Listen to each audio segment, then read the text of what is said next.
آیت کریمہ میں اللہ رب العزت یہ بات ارشاد فرما رہا ہے، یا ایھا الذین آمنوا اذا نودی للصلاۃ من یوم الجمعۃ، جب ایمان والو تم جمعہ کے دن نماز کے لیے اذان ہو تو اللہ کے ذکر کی طرف دوڑو، فسعوا الی ذکر اللہ وذروا البیع، اللہ کے ذکر کی طرف آؤ اور خرید و فروخت چھوڑ دو،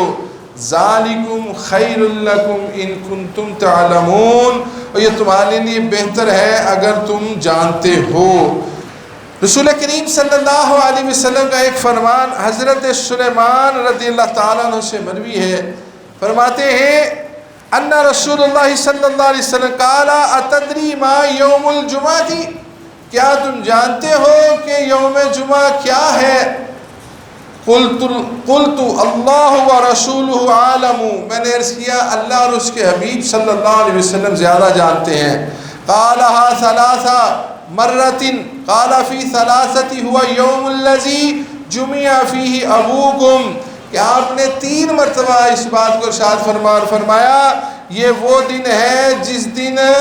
تمہارے باپ آدم علیہ السلام کی تخلیق کے مادے کو جمع فرمایا گیا۔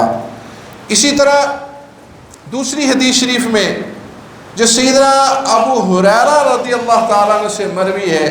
اس میں کریم آقا صلی اللہ علیہ وسلم یہ بات ارشاد فرماتے ہیں کہ اس میں تمہارے باپ آدم علیہ السلام کی مٹی جمع کی گئی، اسی میں بے ہوشی ہے، اسی میں دوبارہ اٹھنا ہے، اسی میں پکڑ ہے۔ اور پھر نبی کریم صلی اللہ علیہ وسلم نے بڑی وضاحت کے ساتھ یہ بات ہمیں ارشاد فرمائی ہے کہ اس دن میں ایسی گھڑی ہے کہ اللہ تعالیٰ اس وقت کی گئی دعا کو قبول فرما لیتا ہے اس گھڑی میں۔ اور حدیث میں ابن ماجہ اور ترمذی جس میں 2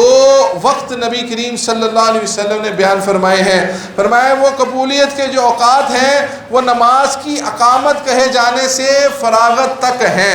اور دوسری فرمایا کہ عصر سے لے کر غروب آفتاب تک ہے۔ یہ اوقات نبی کریم صلی اللہ علیہ وسلم فرمایا کہ ان میں وہ گھڑی ہے جس میں اللہ تعالی ہر بات کو قبول فرما لیتا ہے۔